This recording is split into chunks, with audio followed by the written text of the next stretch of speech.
This is Ask an Expat with Marcus and Matt from An Expat's Russia, where we answer your questions about what it's like to live, work, and travel in Russia.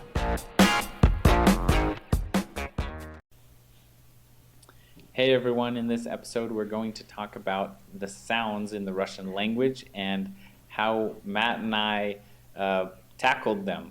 Matt, when I was thinking about this topic, a story came to mind. So in Russian there's lots, well, I would say, a handful of sounds that are not in English, obviously. Right.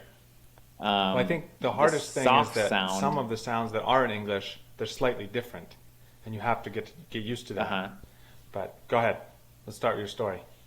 I was going to say the soft sounds it's kind of, the concept itself is easy to understand. Sure. But when you actually apply it in a word, it's hard. For example, so I would really listen closely to Russians when they spoke Russian, and so the soft sound with L. I was literally just going to say the hardest sound for me still is L, myaky znak. Well, the hardest sound is not, I can do it in isolation, of right? course, I guess that's what I meant. Corner is like ugal, so it's like a hard ugal.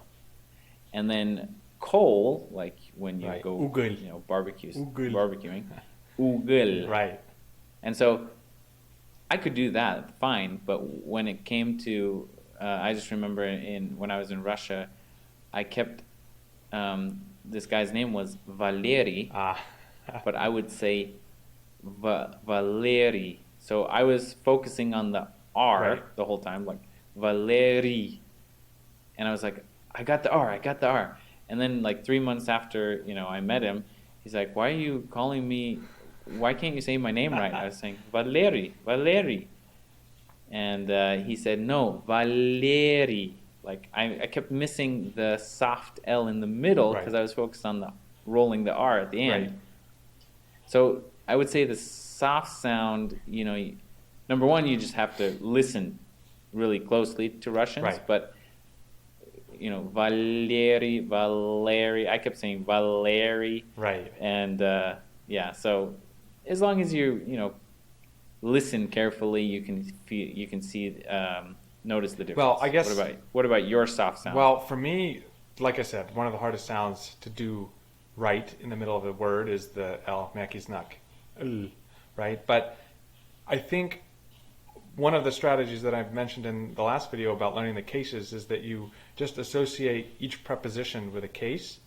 So what I try to do is I try to have a couple examples of these difficult, and usually actually what makes it even more difficult is exactly what you were just talking about, is that when you have the rolled R, which we don't typically have in American English, at least, and then you combine that with another difficult, what are these called? I think they're called diphthongs, where you have like multiple sounds together.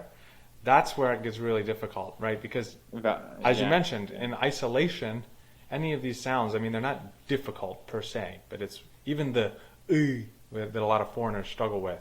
I mean, a lot of foreigners learn how to do but then they say v instead of v, or I think finding a couple examples where you have to use these and then just practicing them, that's what helped me the most. I mean, I can't say that I struggled, because I think the people who think about this as being a real problem, again, maybe my experience is different, but in general I would say that pronouncing a sound wrong never led to misunderstandings in Russia.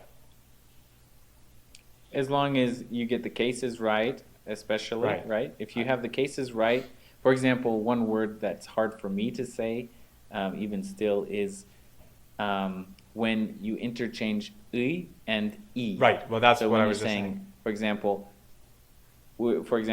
"Lubimimi," Right. Where you're saying "lubimi."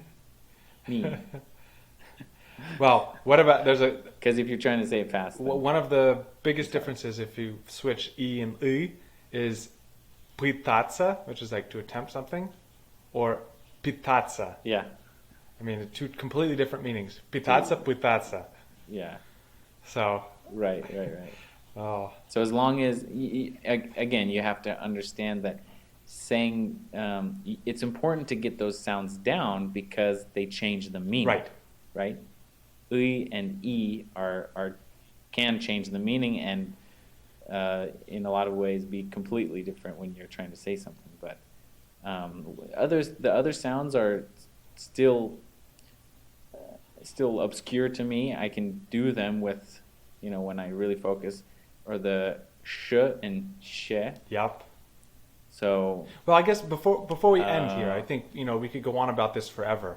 What would you say is your biggest piece of advice for someone who's struggling with some of these different sounds? So I said for me, the biggest piece of advice would be to kind of isolate them, practice them, and know how to use them in certain contexts, right? And just keep working on using them.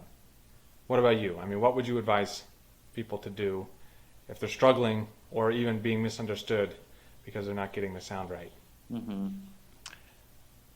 For me, it was just about listening carefully and practicing over and over and over. And you're still going to say it wrong sometimes, but at least you're aware of. Right.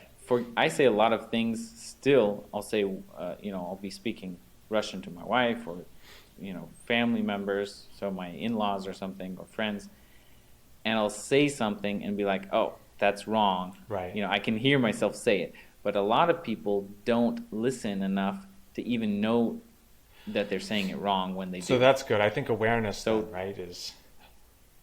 Awareness, yeah, because the sounds are, they can change the meaning. If you're not aware of that, then I wouldn't say it's the worst thing in the world, obviously, but if you don't understand cases and if you don't catch the difference in sounds, Right. then you'll not be understood very well. Right.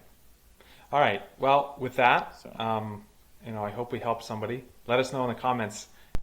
This was Ask an Expat with Marcus and Matt from An Expat's Russia.